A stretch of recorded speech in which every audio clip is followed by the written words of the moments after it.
ಸಾರು ಮಾಡಬೇಕಲ್ಲತ್ತೀನಿ. ಪಾವು ಕಿಲೋ ಅವು ಪಾವು ಕೆ ಜಿಗೆ ಕೊಬ್ಬರಿ ಮತ್ತು ಬೆಳ್ಳುಳ್ಳಿ ಅಲ್ಲ ಮತ್ತು ಕೊತ್ತಂಬರಿ ಮೂರು ಮಿಕ್ಸ್ ಮಾಡಿ ಸಣ್ಣ ರುಬ್ಬುತ್ತೀನಿ. ಒಂದು 2 ಸ್ಪೂನ್ 3 ಸ್ಪೂನ್ ಹಾಕಬೇಕು.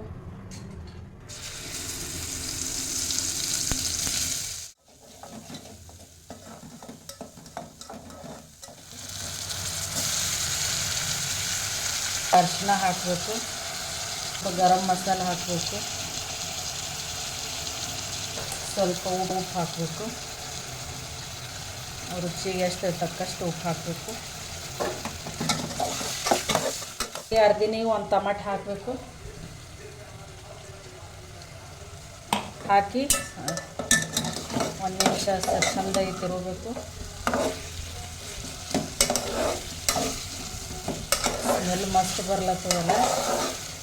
ಖಾರ ಹಾಕಬೇಕು, 1-2 ಚಮಚ ಅಷ್ಟು. ನಮ್ಮ ಕಡೆ ಮಸಾಲೆ ಖಾರ ಕುಟ್ತೇವೆ, ಮಸಾಲೆ ಖಾರ ಅದು 2 ಚಮಚ ಸಾಕು. ಅಳ್ಳಾಡಿಸ್ಬೇಕು. ಎಷ್ಟು ಹತ್ತದ ಅಷ್ಟೇ ಹಾಕಿ, ಭಾಳ ಖಾರ ಆದ್ರೆ ಚಂದ ಹತ್ತಲ್ಲ. ಸ್ವಲ್ಪ ನೀರು ಬೆಚ್ಚಗೆ ಹಂಗಾತು ಸ್ವಲ್ಪ ಹಾಕ್ತಾ ಇರ್ಬೇಕು. ಒಮ್ಮೆ ತಣ್ಣಗೆ ನೀರು ಹಾಕಿದ್ರೆ ಸರಿ ಹತ್ತಲ್ಲ, ಸಾರು ಸರಿಯಾಗಿ ಆಗಲ್ಲ.